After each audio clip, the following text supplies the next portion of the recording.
নমস্কার বন্ধুরা, ভক্তি দর্শন চ্যানেলে নতুন পর্বে আপনাদের অনেক অনেক স্বাগত। আপনারা কেমন আছেন? আশা করি আপনারা ভালো ও সুস্থ আছেন।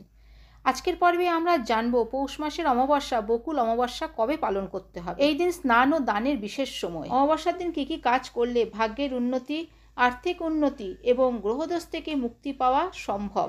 এছাড়া এই দিন পিতৃদোষ থেকে মুক্তি পেতে ও পিতৃপুরুষদের আশীর্বাদ পেতে কী কী করণীয়, এছাড়া এই দিন কী কী একদম করা উচিত নয়, সবটাই জানবো আজকের পর্বে। ভিডিওটি সম্পূর্ণ দেখার অনুরোধ রইল। তার আগে বন্ধুরা, এখনও যারা ভক্তি দর্শন চ্যানেলটিকে সাবস্ক্রাইব করেননি তারা চ্যানেলটিকে সাবস্ক্রাইব করে পাশে থাকা অল নোটিফিকেশনে ক্লিক করে দেবেন পরবর্তী ভিডিওটি পাওয়ার জন্য। পৌষ মাসের কৃষ্ণপক্ষের অমাবস্যা বকুল অমাবস্যা। এই অমাবস্যাকে লক্ষ্মী অমাবস্যাও বলা হয়ে থাকে। এই দিন স্নান ও দানের বিশেষ মাহাত্ম্য রয়েছে। ধর্মীয় বিশ্বাস অনুসারে অমাবস্যার দিনে পূর্বপুরুষেরা পৃথিবীতে আসেন এবং তাদের সন্তানদের কাছ থেকে নৈবেদ্য, শ্রাদ্ধ, দান ইত্যাদির আশায়। শাস্ত্রমতে পৌষ মাসের অমাবস্যায় কিছু বিশেষ বিষয় মাথায় রাখা উচিত, তা না হলে সারা জীবন অমাবস্যার দোষের অশুভ প্রভাব তৈরি হয়। এই অমাবস্যার দিন কিছু বিশেষ কাজ যা করলে সংসারে সুখ শান্তি আসে, গ্রহদোষ থেকে ও আর্থিক সংকট থেকে মুক্তি পাওয়া সম্ভব। এবার আমরা জানব এই দিন কী কী কাজ করা উচিত ও কী কী কাজ করা উচিত নয়। এই দিন স্নান ও দানের বিশেষ মাহাত্ম্য রয়েছে। এই দিন গঙ্গা নদী বা যে কোনো পবিত্র নদীতে স্নান করা উচিত। এই দিন স্নান সেরে সূর্যের পুজো করুন। এই দিন পূর্বপুরুষদের খুশি করার জন্য তাদের উদ্দেশ্যে তর্পণ বা শ্রাদ্ধ করা উচিত।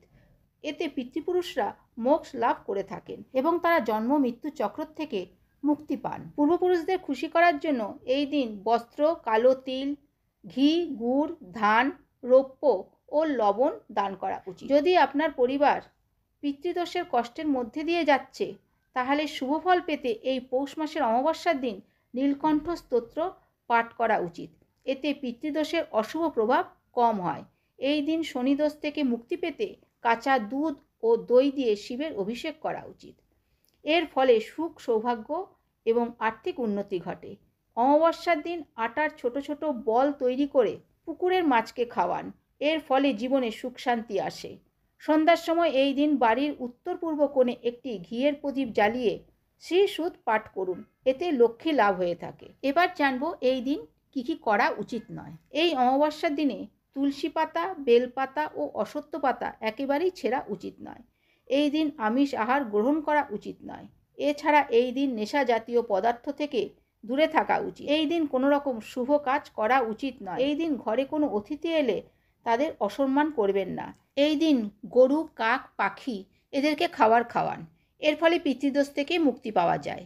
এই দিন কোনো ব্রাহ্মণকে ভোজন করান, তাকে কিছু দান করুন। অমাবস্যার দিন অশুভ শক্তি সক্রিয় হয় বলে কোনো নির্জন স্থানে একা ভ্রমণ করবেন না। এবার জানবো 2024 সালের 1431 বঙ্গাব্দের পৌষ মাসের অমাবস্যা বকুল অমাবস্যার পূর্ণাঙ্গ সময়সূচি। অমাবস্যা তিথি শুরু হবে 29শে ডিসেম্বর 2024 বাংলার 13ই পৌষ 1431 রবিবার রাত্রি 3:48 এবং অমাবস্যা তিথি সমাপ্ত হবে 30শে ডিসেম্বর 2024 বাংলার 14ই পৌষ 1431 সোমবার শেষ রাত্রি 4:10। 2024 সালের 1431 বঙ্গাব্দের পৌষ মাসের অমাবস্যা বকুল অমাবস্যার ব্রত উপবাস ও নিশি পালন করতে হবে 30শে ডিসেম্বর 2024 বাংলার 14ই পৌষ সোমবার। এই দিন স্নান ও দানের বিশেষ সময় হলো শেষ রাত্রি 4:10 মধ্যে অক্ষয়া স্নান দানাদি। তো বন্ধুরা, আজকের ভিডিওটি এই পর্যন্তই। আশা করছি ভিডিওটি আপনাদের ভালো লেগে থাকবে। ভিডিওটি ভালো লাগলে ভক্তি দর্শন চ্যানেলটিকে সাবস্ক্রাইব করে সঙ্গে থাকবেন। ভালো থাকবেন, সুস্থ থাকবেন। ধন্যবাদ।